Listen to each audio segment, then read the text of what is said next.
the spring transfer portal window officially closes tonight at midnight, marking the end of this cycle. That means that players can no longer enter, but there is no deadline on decisions, which means the news keeps coming. And along those lines, let's show you what's on tap for today's show. We start off with our transfer portal insider, Matt Zenitz, giving us the latest buzz. Plus, Carl Reed and Smoke Dixon give us some winners and losers from the spring transfer portal window. And the Canes have been awfully busy this month. Gabby Arudia of Inside the U recaps some big-time additions.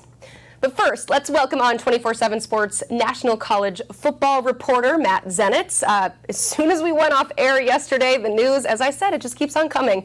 And we got another transfer portal addition from Alabama, cornerback Peyton Woodyard, who, if you remember the name, it's because, he was part of this most recent class coming in as an early enrollee. Now what? What's the latest you're hearing on him? So right away, Oregon came up both on the end of Chris Hummer, who does a great job teaming up with me, being on top of everything transfer portal-wise, and then for myself also, just as a clear team to keep an eye on. And that's continued to be the case really during the course of the last, I guess, close to 24 hours since Peyton went into the portal. He is, based on the latest information that I have, currently expected to visit Oregon this weekend. And if you were putting betting odds on it right now, I'll just say Oregon would be deserving of far and away the best odds at this point to land Peyton, who is a California native, class of 2024, top 115 overall, great recruit, and may soon be a member of the Oregon Ducks.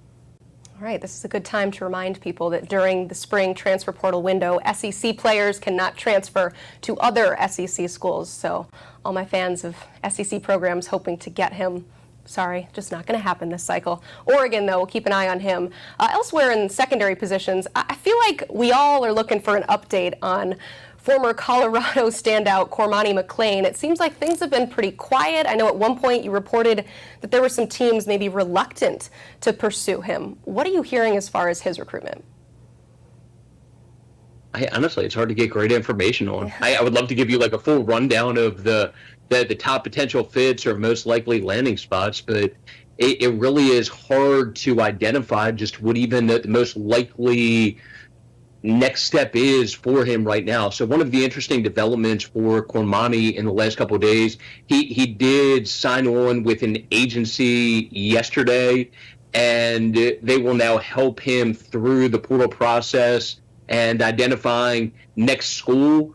But it really has been limited in terms of information of substance with Cormani. He put out an initial list of schools that he was interested in and that he said had interest when he first went into the portal. Hey, I've since heard that most of those schools are not going to be involved in pursuing him. That there are some like Memphis that have come up that it seems like that there could be mutual interest there. Mississippi State's come up a little bit, even though there's nothing locked in as far as a visit at this point. But this continues to be a tough one to get a great read on. And it's not just that there's a lack of information. I mean, correct me if I'm wrong, Matt, but it doesn't sound like he's been visiting a lot of places either. I mean, where has he been? I don't know if he's been anywhere at this point. I mean, maybe he took a secret visit that I'm unaware of, but I don't even know if he's taken a single visit at this point. Yeah, that is pretty surprising, considering he is a former five-star and was highly recruited coming out of high school. But I guess we'll continue to track that news in the transfer portal. It seems like we learn something every new iteration of going through a transfer portal cycle, and there's a lot of adjustments that come with it too. But just kind of to tie a bow on this, what's your biggest takeaway from this cycle? The biggest piece of feedback that I've gotten from the coaching side, so this is the part of it that immediately comes to mind for me, and just had a conversation with somebody at a prominent school last night about this, is just the lack of structure and the need for change when it comes to rules, regulations, guardrails, combination of all of that stuff. So this is obviously becoming more and more of an NFL model in terms of the free agency component of it. The biggest difference when it comes to the NFL, and this is a huge gripe for people in the coaching world, and the same thing for those in the personnel space, first of all, the lack of a salary cap, so it takes away from having any sort of level playing field to a certain degree, where some schools obviously have a certain amount that they're able to work with, and then other schools that don't have anywhere near that same amount that they're going to be able to work with. And then also, you have a system where with the NFL, when there's an agreement with the player, there's a contract signed, and a team knows that they have player for X amount of time unless they decide to move on. With college, that's not the case, and you are seeing some examples of players that are hopping into the portal cycle after cycle and have the ability to do that based on the flawed system, and yes, purposely included the word flawed, the flawed system that's in place right now, that it's contributed to not only a number of players, a high quantity in terms of portal entrance, but at the same time, you've seen players that transfer during the winter that have now gone back into the portal a few months later. And then to go along with that,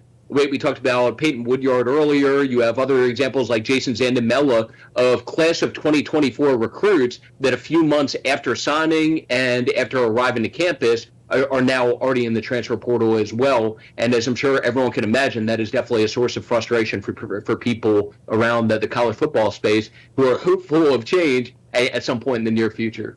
Yeah, I'm sure when you're talking to them about, getting information, they just they want to vent too. They're hoping that somehow Matt Zenitz can create some change in this space. Definitely a lot of frustration on their parts. I wouldn't call it frustration on our parts, but it's just a lot to keep up with. We always talk about these big time flips that come around signing day. They're shocking. Well, that player that flipped could then enter the transfer portal like 2 weeks later and then go back to the school they originally were committed to. So yeah, it's a crazy cycle, but we appreciate all of your hard work so far. I know the work is not done yet, as decisions still need to be made, but thank you for being here and thank you for all your contributions. You can read more of his work on 247sports.com. That is where you get all the info from all of our insiders. You can also track how your favorite team is doing in the portal, where they rank. You can find that under the Transfer Portal tab.